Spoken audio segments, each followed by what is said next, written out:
Hello everyone, welcome back to my channel. এখন আমি দেশি পোয়া মাছ দিয়ে পটলের তরকারি রান্না করছি, কিভাবে আপনাদেরকে দেখাচ্ছি। মাছগুলোকে ধুয়ে নিয়েছি, দিয়েছি লবণ, এখন দিয়ে দিলাম হলুদ গুঁড়ো আর সামান্য পরিমাণে মরিচ গুঁড়ো। আর দেশি মাছ, এই ধরনের মাছে একটু সয়াবিন তেল দিয়ে মাছটাকে মশলা দিয়ে মেখে নিলে মাছটা ভাজার সময় আর ভাঙে না। যেহেতু এই মাছগুলো একটু নরম থাকে, তখন মাছটা ভাজতে সুবিধা হয়, রান্না করতেও ভালো হয়। তো আমি অল্প পরিমাণে তেল দিয়ে মাছগুলোকে ভালো করে মেখে নিচ্ছি। মাছগুলো মাখানো হয়ে গিয়েছে, ওদিকে কড়াই গরম করে তেল দিয়ে দিয়েছি। এখন আমি মাছগুলোকে দিয়ে দিচ্ছি ভাজার জন্য।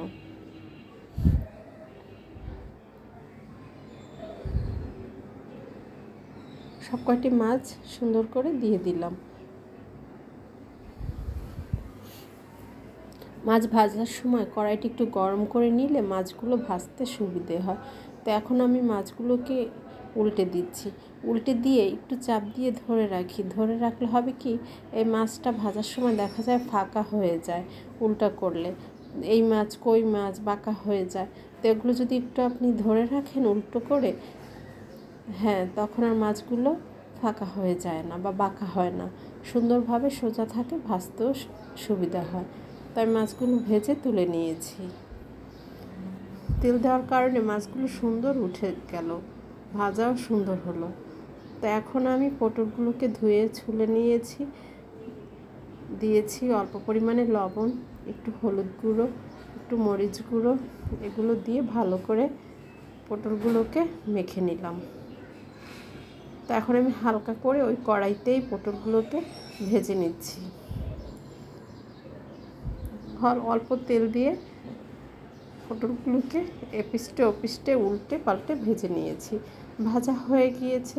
রান্নার জন্য আমি কড়াইতে অল্প তেল দিয়ে দিচ্ছি 2 চা চামচ পেঁয়াজ বাটা। সব কিছু কম মশলা দিয়ে রান্না করব। পেঁয়াজটাকে ভালো করে নেড়ে চেড়ে নিলাম। এখন দিয়ে দেব অল্প পরিমাণে রসুন বাটা। তো পেঁয়াজ রসুনটা ভালো করে ভেজে নিলাম। দিয়ে দিচ্ছি সামান্য হলুদ গুঁড়ো, প্রয়োজন মতো মরিচ গুঁড়ো। হলুদটা কম দিয়েছি যেহেতু পটলের তরকারি বেশি হলুদ দিলে গন্ধ করবে, তাই। এখন আমি নাড়াচাড়া করে দিয়ে দিলাম পরিমাণ মতো লবণ।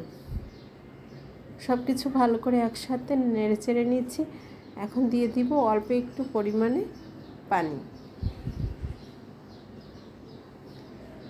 পানিটাকে দিয়ে আবার ভালো করে মিশিয়ে নাড়াচাড়া করে নিচ্ছি। তো মশলাটা আমি ভালো করে কষিয়ে নিয়েছি।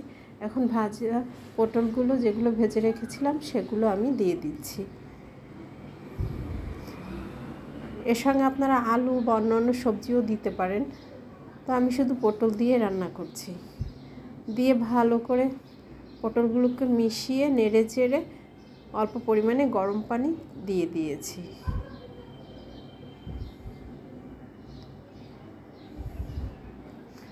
ভালো করে সবজিটা ফুটে উঠছে। এখন আমি মাছগুলো দিয়ে দেব। তো মাছগুলো ভালোভাবে দিয়ে দিচ্ছি, যাতে ঝোলের মধ্যে মাছগুলো ডুবে থাকে এবং মাছটার মধ্যেও মশলা ঝোল সব ঢুকে যায়। ওইভাবে দিয়ে আমি নাড়াচাড়া করে মিশিয়ে নিচ্ছি। আর ভাজা মাছ, ভাজা সবজি রান্না করতে বেশি সময় লাগে না। এখন আমি দিয়ে দিলাম অল্প পরিমাণে জিরের গুঁড়ো। বেশি দিলে গন্ধ করবে, অল্প পরিমাণে দিয়েছি। তো জিরের গুঁড়ো দিয়ে দিলাম। আমার রান্না এখন হয়ে গিয়েছে, চুলা বন্ধ করে দিয়েছি। তো আমার রান্না ভালো লাগলে জানাবেন।